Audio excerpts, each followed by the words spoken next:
नमस्कार शेतकरी मित्रांनो, खरीपचा हंगाम संपला आणि आता सर्वांचे डोळे पीक विम्याच्या रकमेकडे लागले आहेत. शेतकरी मित्रांनो, पीक विमा नक्की कधी येणार हा प्रश्न तुम्हालाही पडला तर आता राज्य सरकारकडून एक सकारात्मक बातमी समोर आलेली आहे. शेतकरी मित्रांनो, विम्याच्या प्रक्रियेला वेग आला असून पैसे मिळण्याची संभाव्य तारीख आता स्पष्ट होत आहे.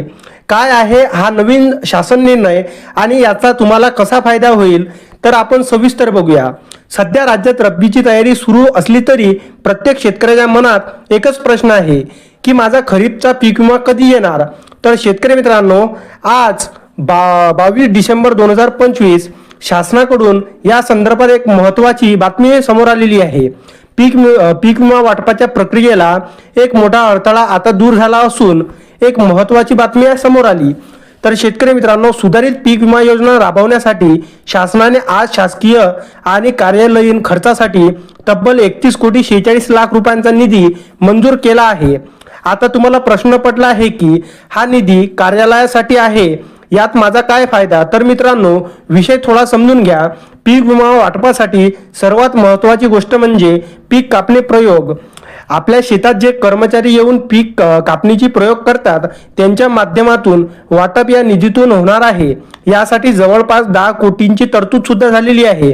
थोडक्यात सांगायचं तर जोपर्यंत हे प्रयोग पूर्ण होऊन त्याची आकडेवारी म्हणजे डाटा सरकारला तिथून विमा कंपन्यांना जात नाही तोपर्यंत विम्याची रक्कम ठरू शकत नाही.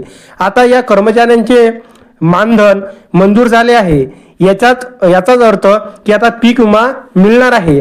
तर शेतकरी मित्रांनो, मग शेतकऱ्यांना पैसे कधी मिळणार. मराठवाडा आणि उर्वरित महाराष्ट्रातील सोयाबीन, मूग, उडीद आणि मका यासारख्या प्रमुख पिकांची उत्पादनांची आकडेवारी आता शासनाकडे जमा केली जात आहे. इथूनच पुढची प्रक्रिया सुरू होते. म्हणजे शेतकरी मित्रांनो, साधारणतः 20 ते 30 डिसेंबर पर्यंत ही पीक उत्पादनाची आकडेवारी विमा कंपन्यांना अधिकृतपणे सोपवली जाईल.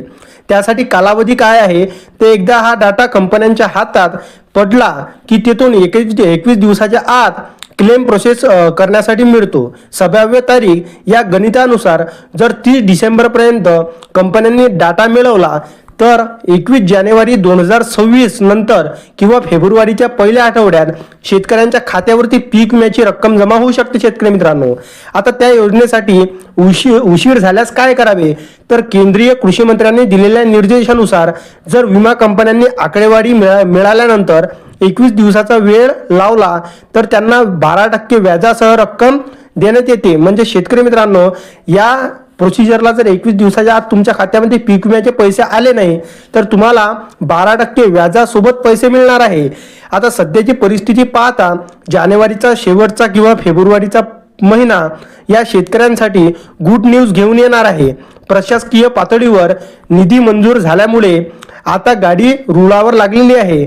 तर शेतकरी मित्रांनो, नक्कीच तुमच्या खात्यामध्ये पीक विम्याचे पैसे आता जानेवारीच्या शेवटच्या आठवड्यात किंवा फेब्रुवारीच्या पहिल्या आठवड्यात मिळणार आहे. आणि पैसे जर मिळले नाही तर तुम्हाला 12% व्याजासोबत सुद्धा पैसे मिळणार आहे. व्हिडिओ आणि माहिती आवडल्यास चॅनलला सबस्क्राईब आणि व्हिडिओला एक लाईक अवश्य करा. तर चला भेटू पुढच्या व्हिडिओमध्ये. तोपर्यंत नमस्कार, जय हिंद, जय महाराष्ट्र.